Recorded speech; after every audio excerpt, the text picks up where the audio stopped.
వాళ్ళు ఉదయాన్నే ఒక రౌండ్ టేబుల్ సమావేశం అవుద్ది దీనికి.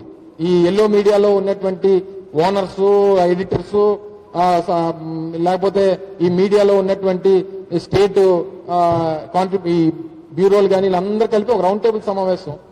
సహజంగా మీ ఒక ఛానల్కి అయితే ఆ ఛానల్లో ఉన్న వాళ్ళందరూ మాట్లాడుకుంటారు, కానీ ఎల్లో మీడియా ఏంటంటే అందరూ కలిసి మాట్లాడుకుంటారు. సినిమా పేరు వేరు, స్టోరీ ఒకటే. యాంకర్లు వేరు, సబ్జెక్ట్ ఒకటే. వీళ్ళందరికీ ఏంటంటే అందరూ కలిసి జగన్మోహన్ రెడ్డి గారి మీద, వైఎస్ఆర్ కాంగ్రెస్ పార్టీ మీద ఎలా దుమ్మెత్తిపోయాలనేటువంటి దానికి వివిధ పదాలు, వివిధ ట్యాగ్ లైన్స్, వివిధ హెడ్డింగ్స్,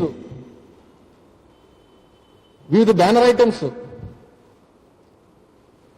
మీకు పదాలు పైన పేర్లు, లేదా సాయంత్రం ఉదయం అయ్యేటువంటి డిబేట్స్ లో పెట్టేటువంటి వారి స్లోగన్స్, పదాల్లో తేడా ఉంటుంది కానీ భావం ఒకటే. అది గొప్పతనం. ఒకరు ఏదైతే తీసుకున్నారో ఈ 4-5 ఛానల్స్ కానీ లేదా ఈ 3-4 పేపర్లు కానీ అందరూ కూడా అవే తీసుకుంటారు. ఇవన్నీ తీసుకొని మళ్ళీ అదాని మేమే తెచ్చాం కదా అని చెప్తున్నారు.